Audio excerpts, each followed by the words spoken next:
when you look at some candidate, who are some guys that you think could be surprises to make the roster? There's always guys that you think, and then there's two or three that kind of open everybody's eyes. Who are those kind of candidates that you think could end up earning a spot on the roster based on what they do in July in training camp?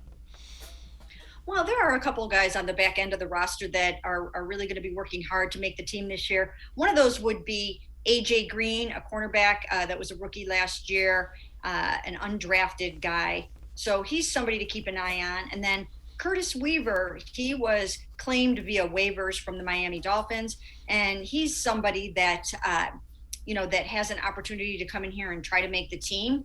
But, they added Jadeveon Clowney and they added Tack McKinley. So that it's not going to be an easy spot to make the team. But Curtis will be trying to do that. And then when you go over to the wide receiver room, there are a couple guys there that, that will have to kind of fight for their spot. And one of those would be JoJo Natson, just because he's coming off of a torn ACL. He's got to prove that, that he's healthy and that he can overtake some of these guys because, of course, they drafted Anthony Schwartz.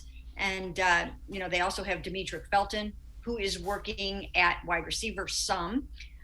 So those are some of the guys to kind of keep an eye out. But I get asked this a lot, who are some bigger name guys that might get cut? I don't think there are going to be very many surprises when it comes to the roster decisions.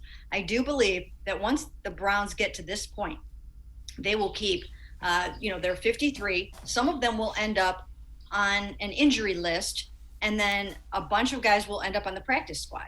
So I don't think that there will be very many surprises. I don't think we're going to be going, wow, I can't believe they cut so-and-so. I just don't envision that happening. Most of those major decisions have already been made.